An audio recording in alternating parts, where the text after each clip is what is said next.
Your Excellencies, UN Secretary General, President of the General Assembly, Executive Director of UN Women, and distinguished guests. Today, we are launching a campaign called He for She. I am reaching out to you because we need your help. We want to end gender inequality, and to do this, we need everyone involved. This is the first campaign of its kind at the UN. We want to try and galvanize as many men and boys as possible to be advocates for change. And we don't just want to talk about it. We want to try and make sure that it's tangible. I was appointed as Goodwill Ambassador for UN Women 6 months ago.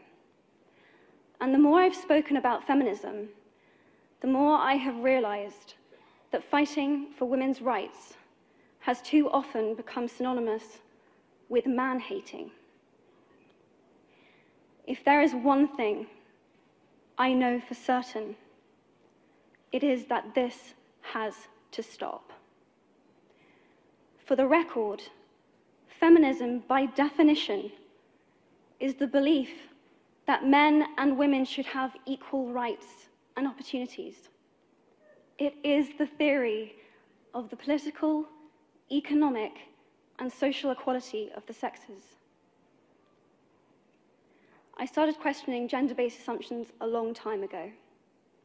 When I was 8, I was confused being called bossy because I wanted to direct the plays that we would put on for our parents, but the boys were not.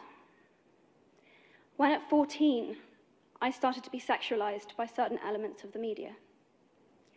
When at 15, my girlfriends started dropping out of their beloved sports teams because they didn't want to appear muscly.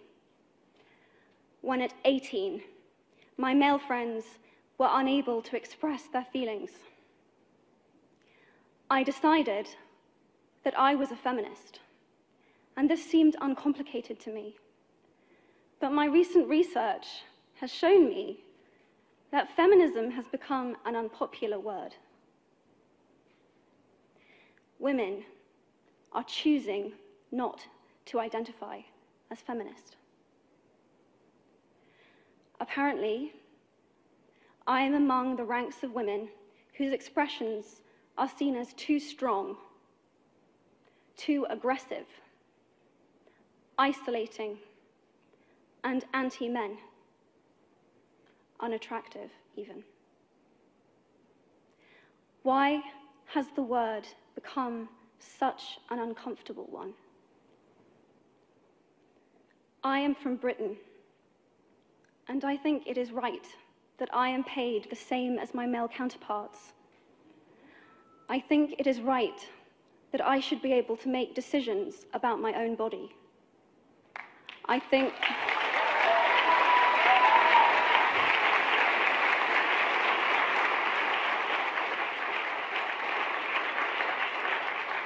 it is right that women be involved on my behalf in the policies and the decisions that will affect my life.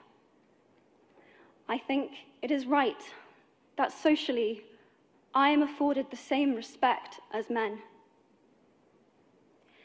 But sadly, I can say that there is no one country in the world where all women can expect to receive these rights. No country in the world can yet say that they have achieved gender equality. These rights I consider to be human rights, but I am one of the lucky ones. My life is a sheer privilege because my parents didn't love me less because I was born a daughter. My school did not limit me because I was a girl. My mentors didn't assume that I would go less far because I might give birth to a child one day. These influences were the gender equality ambassadors that made me who I am today. They may not know it, but they are the advertent feminists who are changing the world today. We need more of those. And if you still hate the word, it is not the word that is important. It's the idea and the ambition behind it. Because not all women have received the same rights that I have. In fact, statistically, very few have been.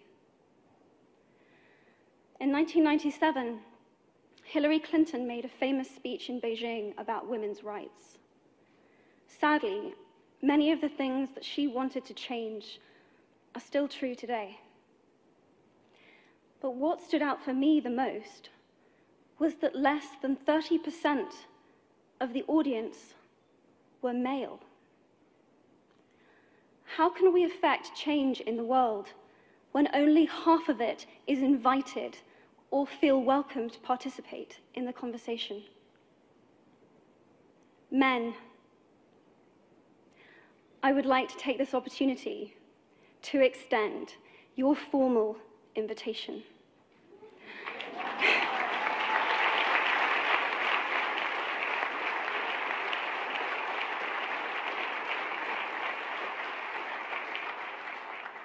Gender equality is your issue too.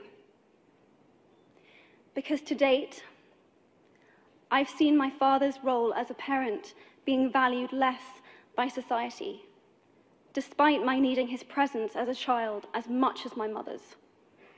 I've seen young men suffering from mental illness, unable to ask for help, for fear it would make them less of a man or less of a man. In fact, in the UK, suicide is the biggest killer of men between 20 to 49, eclipsing road accidents, cancer, and coronary heart disease. I've seen men made fragile and insecure by a distorted sense of what constitutes male success. Men don't have the benefits of equality either. We don't often talk about men being imprisoned by gender stereotypes, but I can see that they are, and that when they are free, things will change for women as a natural consequence. If men don't have to be aggressive in order to be accepted, women won't feel compelled to be submissive.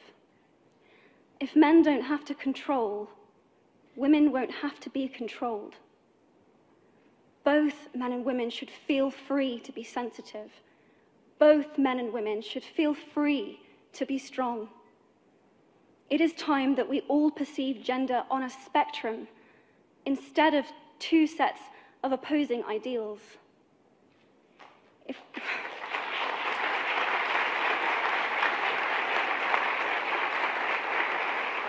If we stop defining each other by what we are not and start defining ourselves by who we are, we can all be freer. And this is what he, she is about. It's about freedom. I want men to take up this mantle so that their daughters, sisters, and mothers can be free from prejudice, but also so that their sons have permission to be vulnerable and human too. Reclaim those parts of themselves they abandoned, and in doing so, be a more true and complete version of themselves. You might be thinking, who is this Harry Potter girl? And what is she doing speaking at the UN? And it's a really good question. I've been asking myself the same thing. All I know is that I care about this problem, and I want to make it better. And having seen what I've seen, and given the chance, I feel it is my responsibility to say something. Statesman Edmund Burke said, "All that is needed for the forces of evil to triumph is for good men and women to do nothing." In my nervousness for this speech, and in my moments of doubt, I've told myself firmly, if not me, who? If not now, when. If you have similar doubts when opportunities are presented to you, I hope that those words will be helpful. Because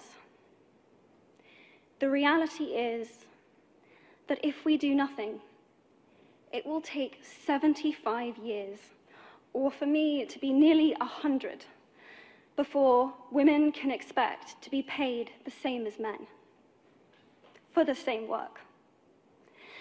15.5 million girls will be married in the next 16 years as children. And at current rates, it won't be until 2086 before all rural African girls can have a secondary education. If you believe in equality, you might be one of those inadvertent feminists that I spoke of earlier. And for this, I applaud you. We are struggling for a uniting word, but the good news is that we have a uniting movement. It is called He for She. I am inviting you to step forward, to be seen, and to ask yourself, if not me, who? If not now, when? Thank you very, very much. 見ざる、言わざる、聞かざる、登録せざるを得ない。登録せざるを得ない。